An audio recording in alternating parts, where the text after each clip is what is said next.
ಸಾಲವಾಡಿಗೆ ಗ್ರಾಮ ಪಂಚಾಯಿತಿಗೆ ಮತ್ತೆ ಬೀಗ ಜಡಿದ ಗ್ರಾಮಸ್ಥರು.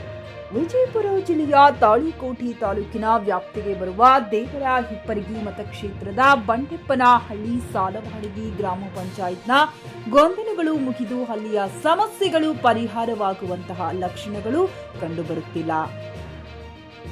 1 ವರ್ಷದ ಅವಧಿಯಲ್ಲಿ ಇದು 2ನೇ ಬಾರಿ ಗ್ರಾಮದ ಕೆಲವು ಗ್ರಾಮಸ್ಥರು ಪಂಚಾಯತ್ನ ಕೆಟ್ಟ ವ್ಯವಸ್ಥೆಗೆ ರೋಸಿ ಹೋಗಿ ಮತ್ತೆ ಬೀಗ ಜಡಿದಿದ್ದಾರೆ. ಜುಲೈ 31ರಿಂದ ಅಂದರೆ ಕಳೆದ 3 ದಿನಗಳಿಂದ ಪಂಚಾಯತ್ಗೆ ಬೀಗ ಹಾಕಲಾಗಿದ್ದು, ಗ್ರಾಮಸ್ಥರು ತಮ್ಮ ಕೆಲಸ ಕಾರ್ಯಗಳಿಗಾಗಿ ಪರದಾಡುವಂತಹ ಪರಿಸ್ಥಿತಿ ನಿರ್ಮಾಣವಾಗಿದೆ.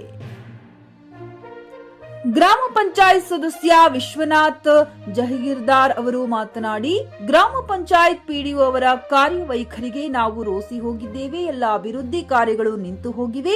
ಬಸವ ವಸತಿ ಯೋಜನೆ ಫಲಾನುಭವಿಗಳ ಆಯ್ಕೆ ನಡೆದಿಲ್ಲ. ಕಸ ವಿಲೇವಾರಿ ವಾಹನ ನಿಂತಲ್ಲಿಯೇ ನಿಂತು ಬಿಟ್ಟಿದೆ. ಗ್ರಾಮದ ಸ್ವಚ್ಛತೆ ಮರೀಚಿಕೆಯಾಗಿದೆ. ಹೇಳುವವರು ಕೇಳುವವರು ಯಾರೂ ಇಲ್ಲ ಎಂಬಂತ ಕೆಟ್ಟ ಪರಿಸ್ಥಿತಿ ನಿರ್ಮಾಣವಾಗಿದೆ. ನಾವು ಸದಸ್ಯರಾಗಿದ್ದರೂ ನಮ್ಮ ಮಾತಿಗೆ ಕವಡೆ ಕಾಸಿನ ಕಿಮ್ಮತ್ತಿಲ್ಲದಂತಾಗಿದೆ. ಈ ಬಾರಿ ನಮ್ಮ ಸಮಸ್ಯೆಗಳು ಪರಿಹಾರವಾಗುವವರೆಗೂ ನಾವು ಬೀಗ ತೆಗೆಯಲು ಕೊಡುವುದಿಲ್ಲ ಎಂದು ತಿಳಿಸಿದ್ದಾರೆ. ಅಲ್ಲಿಯ ಕೆಲವು ಗ್ರಾಮಸ್ಥರು ಈ ಸಮಯದಲ್ಲಿ ಸಾಮಾಜಿಕ ಕಾರ್ಯಕರ್ತ, ಯುವ ಮುಖಂಡ ರಾಜು ಗೌಡ, ಅನಂತ ರೆಡ್ಡಿ ಹಾಗೂ ವಡ್ಡರ್ ಮತ್ತಿತರರು ಉಪಸ್ಥಿತರಿದ್ದರು. Devu Kuchbal, JK news Kannada, Talikote.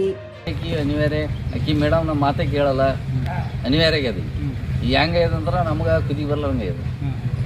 ಈಗ ಅಲ್ಲಿ ದಾರಿ ನೋಡ್ಬರ್ರಿ, ಹಳ್ಳಿ ಮಂದಿ ಓಡಾಡಕ್ಕಾಗಲ್ಲ, ಆ ಸಿಸ್ಟಮ್ ಅದ. ಈಗ ತಾಲೂಕ್ ಪಂಚಾಯತಿ ಊರ್ಲಿಂದ ನಿಮ್ಗೆ ಏನಾದ್ರು ಸೋಮವಾರ ಬರ್ತೀವಿ ಅಂತ ಅವ್ರು ಅಂದಾರ.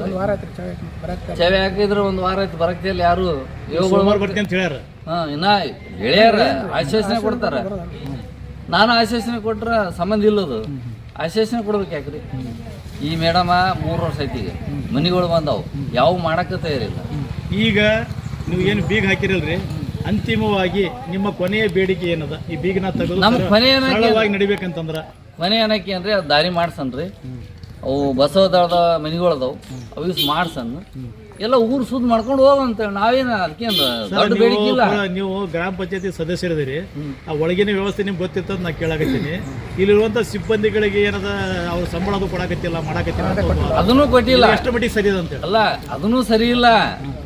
ಅದು ಇನ್ನ ಅವರು ಇಲ್ಲಿ ಅದರ ಗಾಡಿ ಕೆಟ್ಟದ, ಗಾಡಿ ತಂದ್ರೆ ಇದು ಗಾಡಿಲೇ ನಿಂತದ, ಇದು ಕೆಟ್ಟದಂತ ಅದನ್ನು ಸರಿ ಮಾಡಿಲ್ಲ. ಯಾವುದು ರೆಸ್ಪೆಕ್ಟ್ ಕೊಡಕ್ತಿಲ್ಲ ಐತಿ ಮೇಡಮ್. ನಾವ್ ಏನ್ ಮಾಡಮ್ರಿ? ಬಂದಗಾನೆ ಆಯ್ತು ಮಾಡ್ತೀನಿ ಹೋಗ್ತೀನಿ ಇಷ್ಟೇ ಹೇಳ್ತಾಳೆ.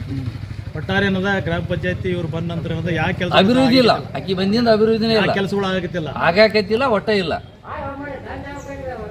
ಈಗ ನೀವು ಮೇಲಾಧಿಕಾರಿ ಏನ್ ಹೇಳ ಬಯಸ್ತೀರಿ? ಮೇಲಧಿಕಾರಿ ತೆಗೀರಿ ಅಂತ ಹೇಳ್ತೀವಿ ಅಷ್ಟೇ.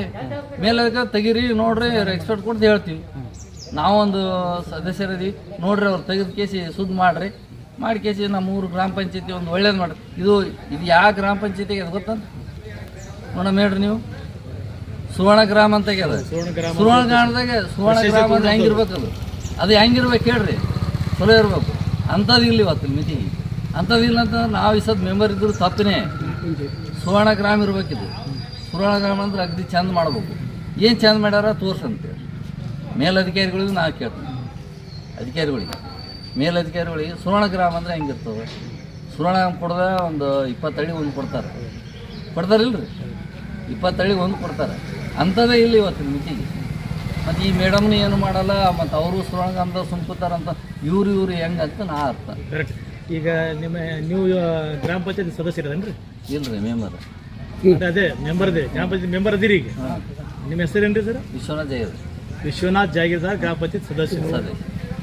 ಪಿಯುಸಿ ಮುಗಿಸಿ ನರ್ಸಿಂಗ್ ಮಾಡಲು ಹಾಗೂ ಫಿಸಿಯೋಥೆರಪಿ ಮಾಡಲು ಇಚ್ಛಿಸುವವರಿಗೆ ಉತ್ತಮ ಅವಕಾಶ. ಹುಮ್ನಾಬಾದ್ನ HKDETಯ Umadevi Patil college of nursing ನಲ್ಲಿ BSc ನರ್ಸಿಂಗ್ ಹಾಗೂ ಡಿಪ್ಲೊಮಾ ನರ್ಸಿಂಗ್ ಕೋರ್ಸ್ ಲಭ್ಯ. ಹಾಗೂ ಭೀಮ್ರಾವ್ ಪಾಟೀಲ್ ಕಾಲೇಜ್ ಆಫ್ ಫಿಸಿಯೋಥೆರಪಿನಲ್ಲಿ BBT ಮತ್ತು MPT ಸ್ನಾತಕೋತ್ತರ ಪದವಿ ಲಭ್ಯವಿದೆ. ಇಲ್ಲಿ ಪ್ರವೇಶ ಪ್ರಾರಂಭವಾಗಿದ್ದು, ಉತ್ತಮವಾದ ಕ್ಲಾಸ್ ರೂಮ್, ಅನುಭವವುಳ್ಳ ಅಧ್ಯಾಪಕರಿಂದ ಬೋಧನೆ, ಪ್ರತ್ಯೇಕ ಲ್ಯಾಬ್ಗಳ ವ್ಯವಸ್ಥೆ, ಹೈಟೆಕ್ ಆಸ್ಪತ್ರೆಯೂ ಲಭ್ಯವಿದೆ. ಹಾಗೂ ವಿದ್ಯಾರ್ಥಿಗಳಿಗೆ ಪ್ರತ್ಯೇಕ ಹಾಸ್ಟೆಲ್ ವ್ಯವಸ್ಥೆಯೂ ಲಭ್ಯವಿದೆ. ಹಾಗಿದ್ರೆ ತಡೆಯಾಕೆ? ಹಿಂದೆ ಭೇಟಿ ನೀಡಿ. NH65 ರಸ್ತೆ ವೀರಭದ್ರಗಿರಿ ಸಿಂದನಕೀರ ಕ್ರಾಸ್ ಹುಮ್ನಾಬಾದ್. ಹೆಚ್ಚಿನ ಮಾಹಿತಿಗಾಗಿ ಸಂಪರ್ಕಿಸಿ ಆಡಳಿತಾಧಿಕಾರಿ ಡಾಕ್ಟರ್ ಸದಾನಂದ ಪತ್ರಿ 9019078988.